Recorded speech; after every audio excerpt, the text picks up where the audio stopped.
excited ako talaga magtrabaho ngayon. Ano ba ngayon? September 10. Ano bang meron? Oh, ang dami nating mga tanod ngayon dito Magpalakpakan ng mga tanod! Ayan. September. Second week of September na. Sana ay maayos ang mga buwan ninyo. Sana maayos ang mga araw at trabaho ninyo. Ano bang meron? Kahapon, sa research ko, birthday ni ex-president Sergio Osmeña. Wow, nag-research. Tapos tomorrow, birthday naman ni ex-president Ferdinand Marcos Sr. O di happy birthday.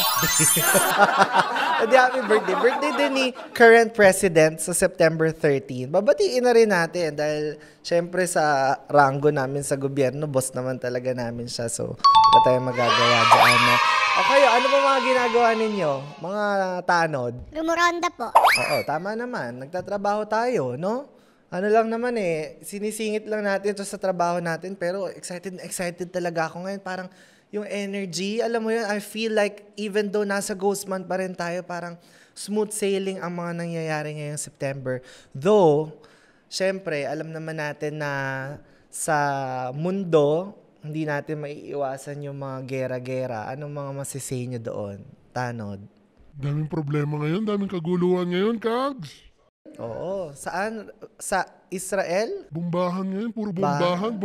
Sana, ikaw ba bumabomba ka ba, Kags? Hindi na masyado Kaya Ba't parang iba yung bomba mo, Kags? Hindi, ibang bomba. Hindi tayo nagjo-joint session dito. No! Bomba ng sa mga misting, mga ganyan pang anti-lamok. Yan. Para walang dengue, di ba? Wala tayong mga sakit na makuha sa barangay. Anyway, we're here at another episode of Kags Help. Ako po ang inyong lingkod, Kags Chino. And now, haharapin natin ang panibagong araw, panibagong problema, reklamo, suhestyon. Pasok, tanod. Ano bang meron tayo dyan? Ito ay galing sa, syempre kailangan natin magsalamin. Galing sa ating isa sa mga constituents. My fiancé keeps asking about my family's income. Okay, wala pa. I get annoyed when my fiancé asks about my family's income. For context, ako po ay isang 30-year-old female, only child, living with my senior parents, engaged to my fiancé, who's also 30 years old, male, seafarer, breadwinner. Okay.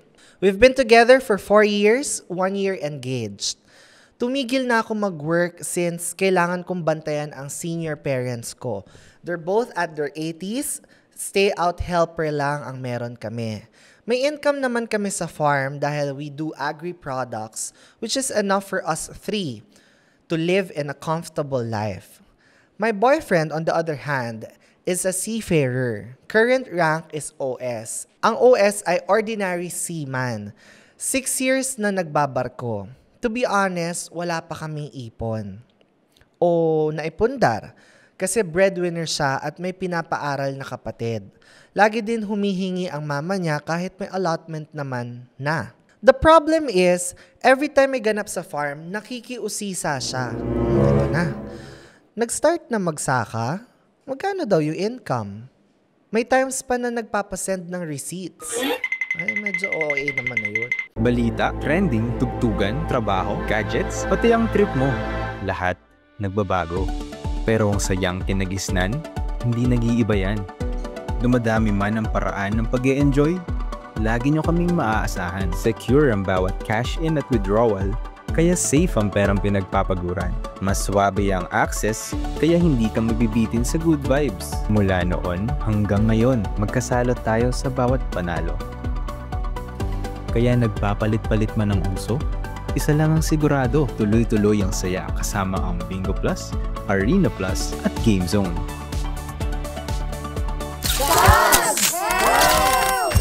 Mas natatanong pa niya kesa sa kamusta na ako or kami, and I'm starting to get annoyed kasi farm naman namin yun ng parents ko. And never ako nagtanong sa sweldo niya or kung saan napupunta ang pera niya, so bakit makikiusisa siya? Pag hindi ko naman siya sinasagot, manggigil trip siya. Ikaw kung ayaw mo sabihin, Tapos, di na niya ako pinapansin. Once, I accessed his messenger. Tapos nakita ko sa past convo ng kabaro niya na sinend niya pala yung receipts ng income ng farm ng parents ko. And reply nung kabaro niya, pwede ka na palang hindi sumakay pre, kasi okay na income ng partner mo eh. Sa inyo din naman yan pagkasal na kayo, di ba? Now, hindi na ako sure kung gusto ko pa bang magpakasal sa kanya or i-open up sa kanya ang prenup agreement. Kasi yun ang gusto ng nanay ko kasi eventually daw, pag wala na sila, sa akin ang lahat. And what if may mangyari daw sa akin, edi masosolo daw niya pagkasal na kami. And ayaw ng nanay ko yun mangyari dahil pinaghirapan nila yan ng ilang taon tapos sa ibang tao lang daw mapupunta. So I need to protect myself. So to answer some questions, 6 years na siyang ordinary seaman, cargo ship, received a recommendation letter for AB twice. Pero, hindi siya kumuha ng training kasi next time na lang daw. O hindi naman daw siya magbabarko ng matagal. Yan ang palagi niyang sagutan. Yan din ang palagi niyang minimension kung anong age niya plano mag-retire. At least di masyado mabigat ang ating problema from our constituent. Ako masasabi ko lang, nung una, I feel like curious lang siya eh. Maybe, iba yung pinanggalingan ninyong pamilya. So, iba yung nakalakihan ninyo. Hindi naman tayo lahat may negosyo. Hindi naman tayo lahat may pamilyang kumikita ng malaki. Kasi si girl, as stated, hindi niya na kailangan magtrabaho kasi stable ang income nila for them 3.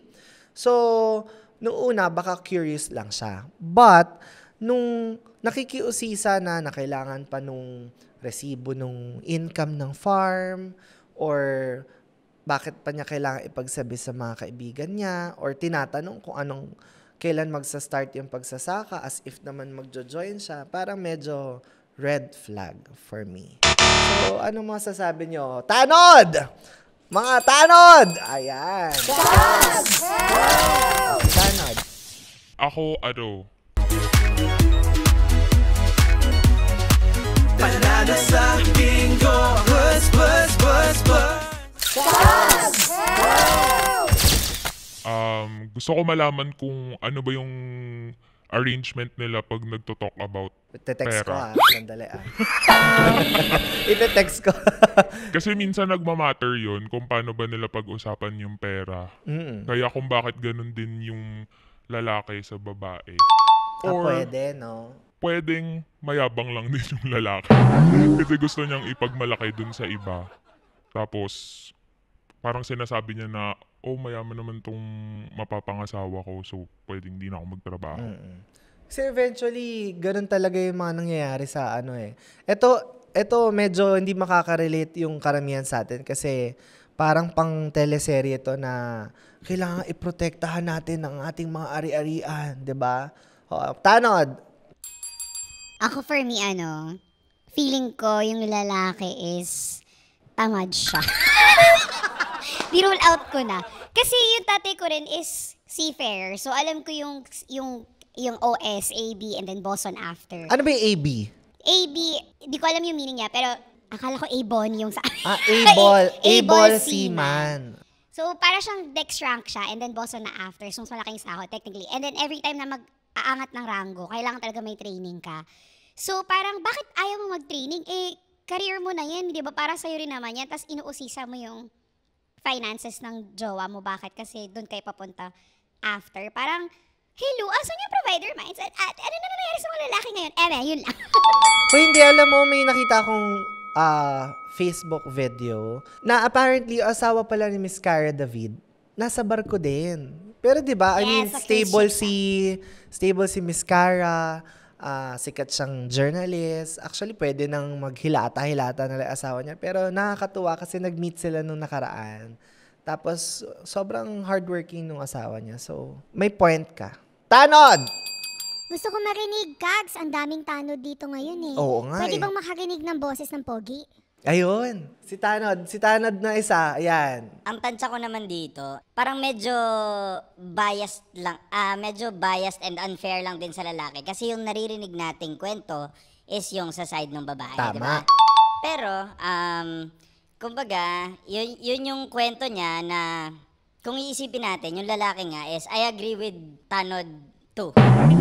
Kung sino man siya. Na tamad siya, ganun. Pero kasi, hindi natin sigurado kung gaano ba katotoo yung kwento na yun eh. Kasi baka may mga problema na sila, tapos ito na yung unti-unti na silang nagsisiraan, di ba? Correct. Oo, kasi alam mo, itong is, syempre, there are three sides of the story eh, di ba? Yung story ng isa, yung story ng isa, and then the truth. So, wala talaga tayong background of how they are, 'di ba, as a couple. So, medyo mahirap din talaga tong tansyahin.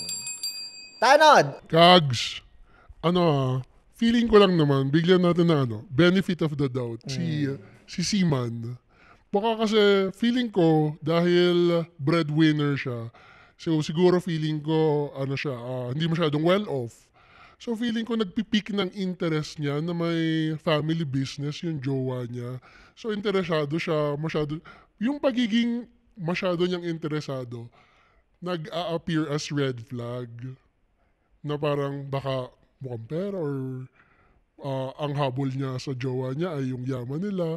Pero feeling ko, inosente na excited siya na malaman yung mga bagay-bagay na may farm, malaki kita, na hindi na kailangan mag-work nung jowa niya. Do you think the girl's family should include the boy in the negosyo? For now, hindi naman siguro. Hindi, kasi kung eventually mamatay yung parents, di ba? Kung ganun ka-interesado si boyfriend. Oo, ba't hindi mo nalang bigyan ng posisyon sa farm? Pwede. Diba?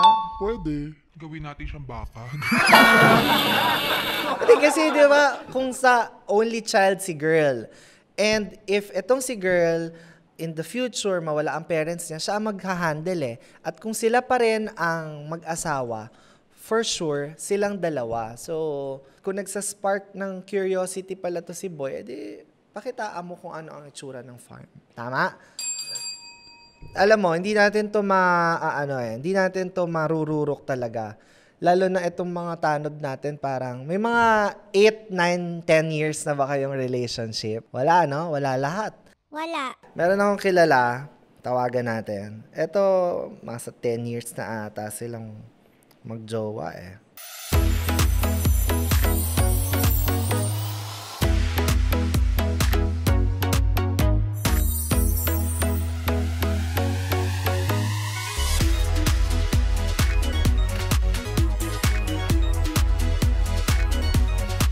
Panalo sa bingo, bus, bus, bus, bus. Panalo anytime, maglaro anywhere sa bingo, bus, bus, bus, bus. Okay, hello! Hello? Hi, sis! Hello, sis. Ayan, so on the line ay ang ating kaibigan from Team Payaman, Chloe Di Maapi! Hello. Yes, ikaw ang naisip ko agad, Klong, kasi sabi ko, kailangan kapag mga ganitong klaseng usapan, yung medyo nasa matagal ng years of the relationship. Ilang years na ba kayo ni Dudut? Mag-11 na. Pala, Wow. next month. Next 11 month? years.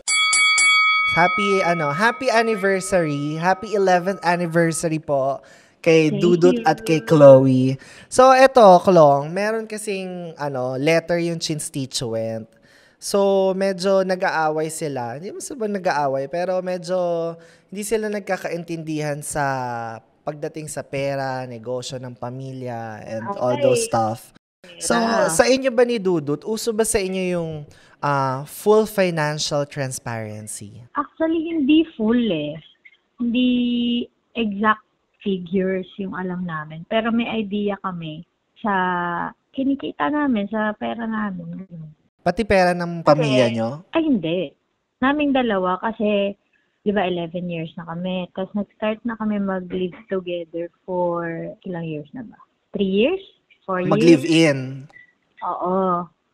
Nag-live-in. Tapos, nung nag-live-in na kami, so, nagsishare na kami sa mga bills, sa mga ganyan. Doon kami nagka-idea sa kinikita namin both. Though, may kinikita kami separately. Tapos, nag-try kasi kami mag-open ng joint account. Okay. Naging successful naman.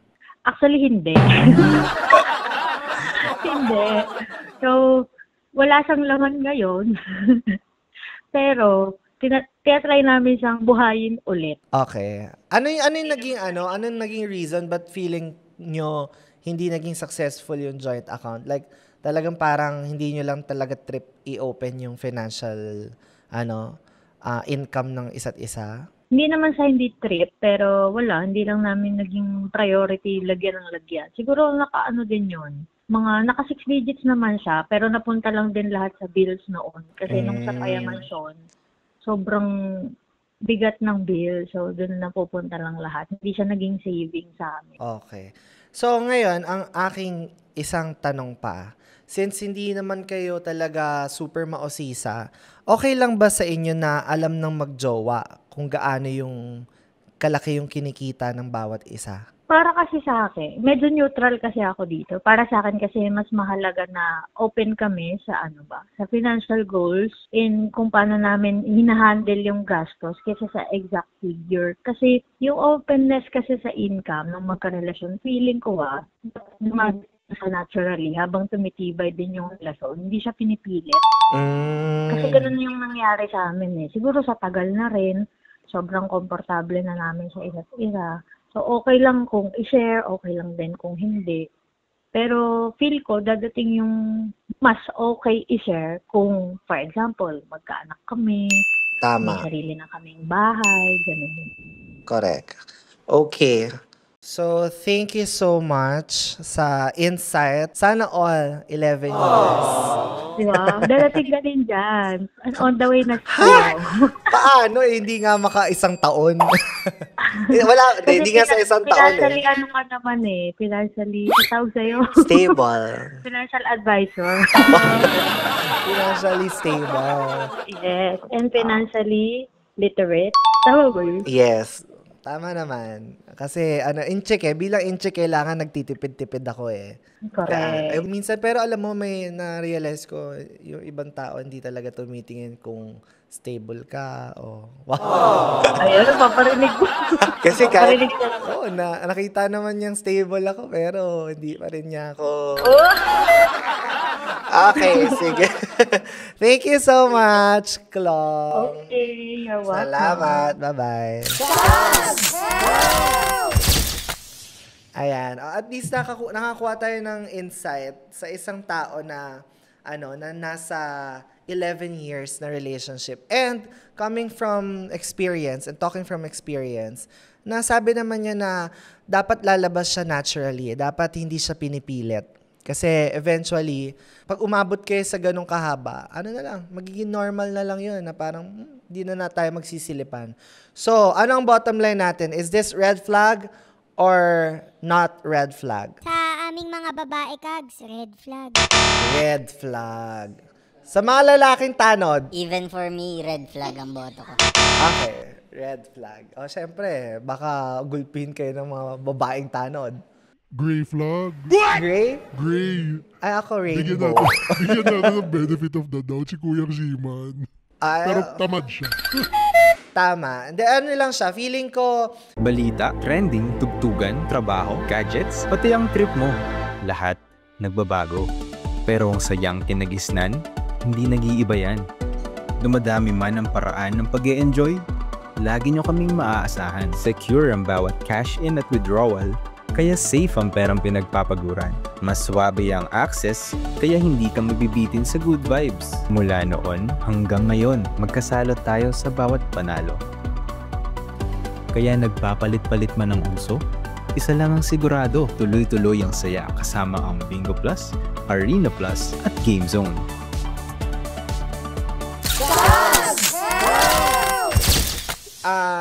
May problema si Kuya. And we have to talk it some other time. Baka lost siya. 'Di ba? Hindi naman bago na ang isang 30-year-old guy ay magiging lost pa rin sa kung anong gusto niya, 'di ba? So, ano kaya ang mga tanod? Ano kaya ang mga non-negotiables before saying I do bago ka magpatali? Mukhang ito si tanod number 2 eh. Sabi niya, nakaka-relate ako. Yung engaged ka na, yung, 'di ba, may fiancé ka. It's a little step papuntang marriage. Ano ang mga non-negotiables mo? Ako, what I learned from my past relationship is regarding finances kasi dun kami nag-fall apart. Importante na you guys are secure about your own finances. I agree na it should come naturally, yes. Pero para sa akin, importante rin na kayong dalawa ng partner mo, and non-negotiable ko to na may financial awareness kayo and responsible kayo. Kasi one can handle the money, but it doesn't mean na dapat siya yung gumagastos alone. So, tag team yun dapat. Yun ang non-negotiable. Sa mga lalaki, take note Sa iba, ay, di pa nagsasalita si tanod number 74. Dami namin dito, Kags. Oo nga Ayun, nasa likod. Tanod number 74. Ayaan mo, naka-ano yan. Nauubo lang daw siya, Kags. Ano ang mga non-negotiables mo before you say I do and go into marriage? Huwag kang kabahan kasi. Feeling ko yun nga, yung kailangan open kayo na sa finances ng bawat isa kasi once na magkasama na kayo, parang na kayo helping hands na kayo sa gastos, ganun. And okay lang naman siguro yung if ever may personal ka na gastos or if possible na yun, alam niyo yung income. Hindi naman sa lahat pero feeling ko ideal yun for both parties din para yun maiwasan na magka-misunderstanding, magkaroon ng insecurities, then parang ma-feel secure din yung bawat isa na if need ng help ng isa financially, matutulungan siya ng isa. Ayun, helping hands lang talaga. Okay, helping hands. So, ting ting ting ting. Ayan. So, thank you so much ating mga tanod. I'm so happy. Isa to sa mga napakasaya nating mga episodes. At kung ako tatanungin nyo, ako never pa kasi ako talagang napasok sa isang relationship while I am like this. Like while I'm earning, while I'm working, So, di ko pa alam kasi dati nag-aaral pa ako noon Tsaka nagsa-start pa lang ako. So, feeling ko maganda may separate kayo. Pero meron kayong joint. Kasi lalo na kung magli-live-in kayo, meron talaga kayong may pera kayong pareho na pagpupuntahan sa isa lang. Like bills, insurance, and so on and so forth. Alright, and that's it. Kung meron kayong mga komento, suggestion, reklamo, idudulog, kung ano man, pwedeng mag-solicit, bawal ang mangutang. Ako pa ang inyong lingkod, Kags Chino. Dito lang yan sa Kags Help. Alright, so balik na ako.